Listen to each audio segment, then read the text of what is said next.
Hello everyone, very good morning. So today Monday and market ने वही choppiness के साथ ही शुरुआत की है। हालांकि वीकेंड पर तो वीकेंड अपना ये क्या कहते हैं, गिफ्ट निफ्टी वगैरह तो काफी ऊपर दिखाई दे रहे थे। फ्राइडे को भी जो है अच्छा खासा उन्होंने रन अप दिखाया था। पर रिलायंस का रिजल्ट 9% वीक आने के बावजूद रिलायंस ने एक डिप लगाई 1311 की, और फिर वहां से थोड़ा बहुत बाउंस कर गया। ये बाउंस सस्टेन होगा कि नहीं होगा, ये एक सवाल है। As per my view, as per my observation, सिर्फ रिलायंस में नहीं बल्कि निफ्टी में या किसी भी स्टॉक में कोई भी किस्म की बाउंस आएगी ना, अपार्ट फ्रॉम आईटी, आईटी की बाउंस को मैं नजरअंदाज नहीं कर सकता। वो बाउंस, वो सिर्फ बाउंस नहीं होगी, वो एक रिकवरी होगी आईटी की। लेकिन इसके अलावा जो जो स्टॉक ओवर बॉट हो रखे थे या हो रखे हैं, और उनमें भी अगर आज कोई आपको तेजी दिख रही है, तो मुझे नहीं लगता कि वो कुछ टिकने वाले हैं। ठीक है। इवन 24 20 30 24,010 के आसपास जो है निफ्टी फिलहाल टिका हुआ है, स्ट्रगल कर रहा है। जो फ्राइडे की कैंडल बनी थी वो हिसाब से 24,010 ये उसका एक सेंटर पॉइंट बनता है, जिसके ऊपर फिलहाल है। लेकिन जो वीकली रेंज है ना निफ्टी का, पिछले हफ्ते का जो पूरे वीक का जो रेंज था, 24,600 का हाई था, एंड जो फ्राइडे की लो थी, वो हिसाब से 24,200, 210, ये एक लेवल बनता है। ठीक है। तो मैंने मेरे ग्रुप में एक प्राइस दिया हुआ है कि अगर वो प्राइस पे एक पुट आती है तो आप उसमें एंट्री लीजिएगा। अदरवाइज भले आज का दिन हमें वेट करना पड़े, जो भी स्टॉक को जो जैसा मूवमेंट देना है दे देने दो। बिकॉज चेस तो हम कुछ करेंगे नहीं, बिकॉज हमने जो भी पोजीशन ली है, मैंने एक ऐसे लेवल पर दी है जहां से, अगर मैं पुट की बात कहूं तो जहां से ऊपर उठना मुश्किल है, और अगर जाता भी है ऊपर तो ज्यादा देर ज्यादा बड़े लेवल तक जा नहीं पाएगा और वो टिक नहीं पाएगा। ठीक है। थोड़ा बहुत आपको कंफ्यूज करने के लिए, थोड़ा बहुत आपके स्टॉप लॉसेस को खाने के लिए हो सकता है कि एक क्या कहते हैं कि जो दिए गए भाव थे उससे थोड़ा बहुत ऊपर जाके, मतलब ऊपर एक बार टेस्ट करे वो ऊपरी लेवल पर। उसके बाद की जो मूवमेंट होगी वो फॉल की ही होगी।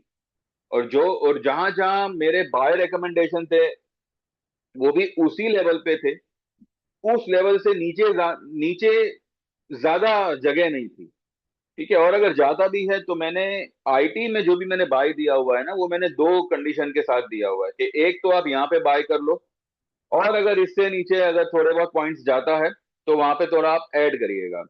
अच्छी बात यह है कि हमारे पास में जो भी ऑप्शंस है वो सारे के सारे मई के हैं, और अभी फिलहाल अप्रैल ही चालू है। और मेरा ये मानना है कि अप्रैल खत्म होते होते ही जो है, मैं एक्सपायरी की बात नहीं कर रहा, एक्सपायरी तो कल हो जाएगी, और मंथ जो है वो थर्सडे को खत्म हो जाएगा। तो मेरे हिसाब से इसी फ्राइडे तक मार्केट में आपको एक अ,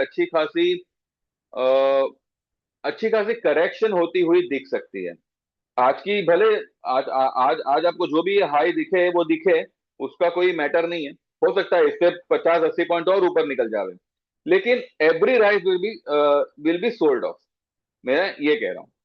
तो और रही बात प्रीमियम्स की, तो मैंने पहले भी कहा था, जैसे ही स्टॉक इंडेक्स आपके उसमें मतलब आपके ट्रेड के फेवर में आना शुरू करेगा, तो 2 रुपए का भी आपने 40 50 रुपए होते देखा है। राइट।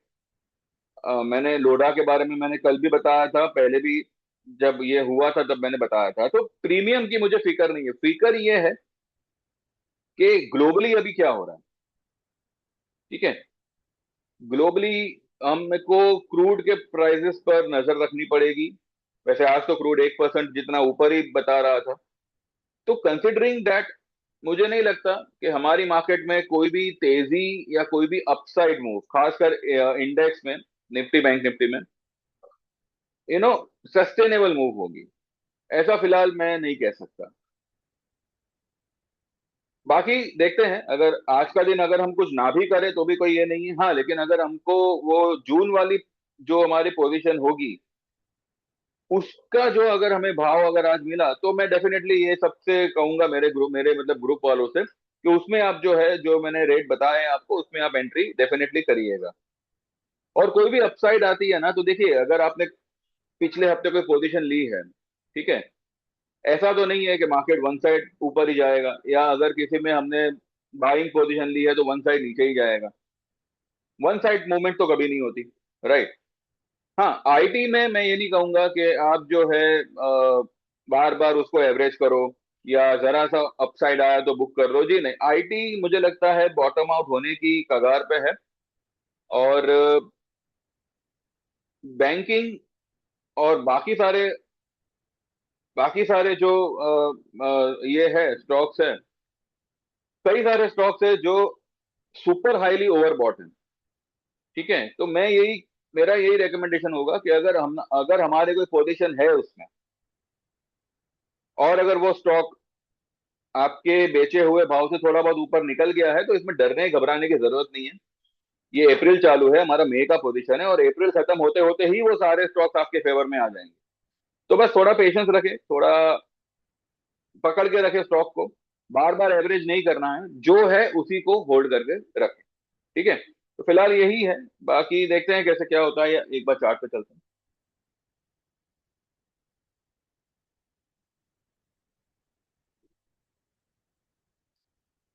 20 और 10 ईएमए के नीचे निफ्टी ने मंडे के दिन वीकली क्लोजिंग दी थी, ठीक है।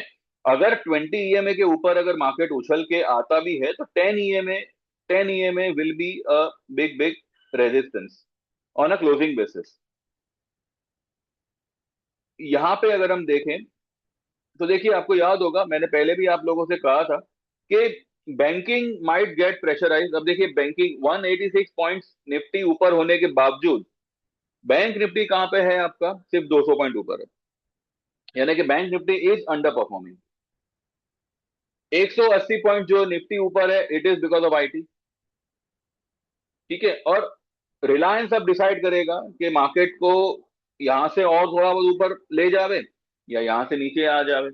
तो मैंने ये आप लोगों को एक हिंट मैंने दे दिया था कि आईटी में एक एक रिबाउंड की चांसेस है, और बैंक निफ्टी प्रेशर में रहेगा। तो भैया, वो हिसाब से फिलहाल देखते हैं। फिलहाल तो वैसे चल रहा है, लेट्स सी। तो हम 3:30 के बाद ही जो है पूरा पिक्चर हम क्लियरली देख पाएंगे कि अभी एक्चुअली में अभी मार्केट क्या कर सकता है, ठीक है। रिलायंस खुला तो गैप डाउन, लेकिन गैप डाउन मार्क मतलब ओपन होने के बाद में सीधा ही ऊपर आ गया।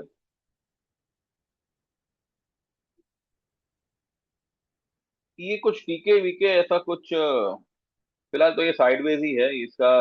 RSI is completely sideways. देखते हैं कैसे होता है, क्या होता है।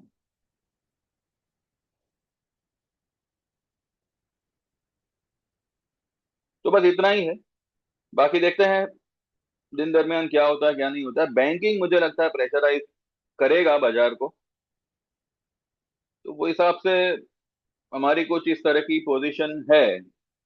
तो लेट्स सी, ठीक है। बाकी 3:30 के बाद जो है डिटेल में विल डिस्कस। एंड जो भी आप में से ज्वाइन करना चाहे, दे कैन व्हाट्सएप 9082503553। आप